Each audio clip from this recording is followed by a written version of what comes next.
So this is white chocolate you're melting in a double boiler. Right. All right. You want to keep it moving. You don't want it to scorch. Okay. And you want it to melt slowly. I mean, you can see this is getting a little melty there, but it's not completely melted yet. Okay. And what does it look like underneath? There's a little bit of water, but it doesn't touch, or does it touch? It doesn't. It's not supposed to touch the bottom of the thing. And again, it can have a few little bubbles, but you really don't want it boiling. You just want it hot. And you have it not even on the whole burner. No. Which you have on low. Yes. You want to control that heat. I think you're better off being patient, and because if you scorch the white chocolate, that's it. The whole pot's working. That's it.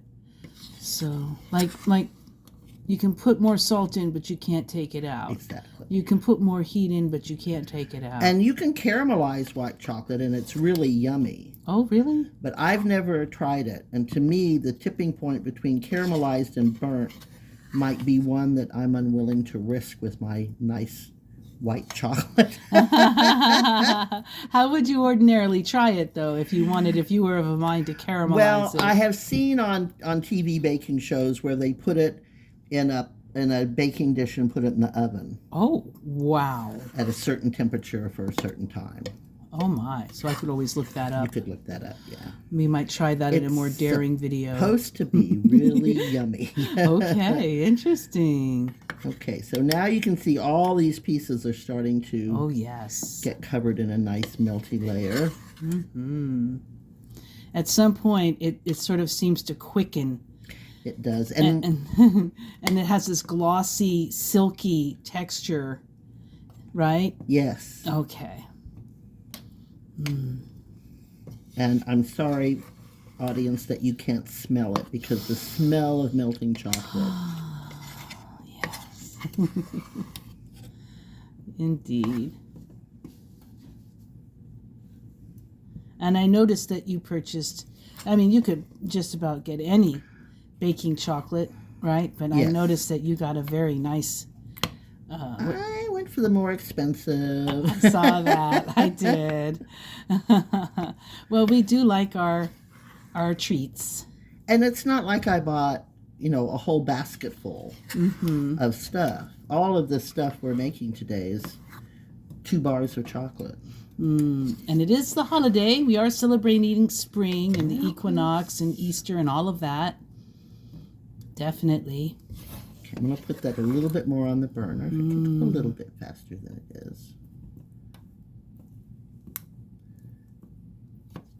And as it softens, I'm kind of breaking it up. And that'll help it.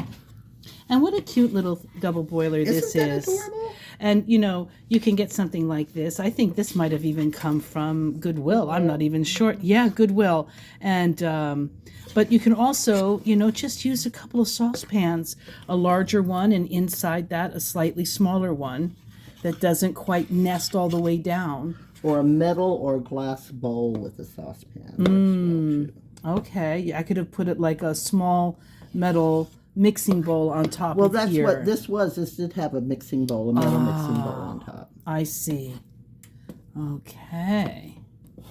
So there's more than one way. Where there's a will, there's a way to create a double boiler and melt your chocolate or whatever else it is that you would need a double boiler. And if you're brave, you can do it right on the heat. But, again, a higher risk of it scorching. Yeah. That's no fun. Then it's all wasted. It's like the one bad egg ruining the whole batch. Exactly.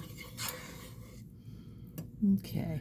So we're almost to the point when it's mostly melted, but there's still a few lumps in it. That's when I take it off the heat. Oh. And just keep stirring it. And those remaining little lumps melt very quickly. Wow. Just in the heat that's in the pot and in the... And I see that chocolate. I see that it happens quickly at some point. You can see now some of it's liquid, some of it's beautiful. more clumpy. It has that glossy sheen to it. And what a smell. What a great smells like Easter basket. That's what it smells like to me. And white chocolate is without the cacao. What, right? It's it's the cocoa butter. it's the cocoa butter, but it certainly is chocolate. It's not fake by any means. No, it just doesn't taste like chocolate. And if you're not able to eat chocolate, usually you can eat white chocolate if it's something like oxalates or something like that you're avoiding. I see. It's every bit as sugary. And yummy, certainly, in Now its own right. I see. Okay. How lovely. And of course, there's the bricks over there. That's different. Not quite the same. I mean, it is chocolate, and it's... No, those are just candy melts. Those are candy That's melts? just sugar. Now, see, we're down to Oh. where we just have some small lumps. I see.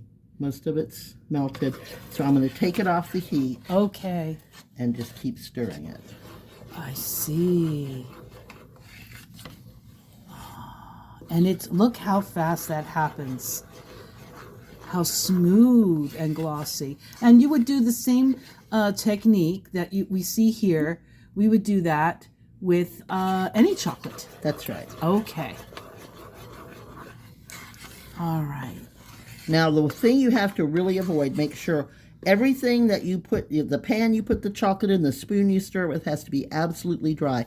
If you get any water in this at all, it turns hard in a second or two. Understood. And that's true with all the chocolates, but white chocolate's even more temperamental. See, that's nice and smooth now. Beautiful. Thank you so much for showing us, Connie. And ready for the next step. Yes.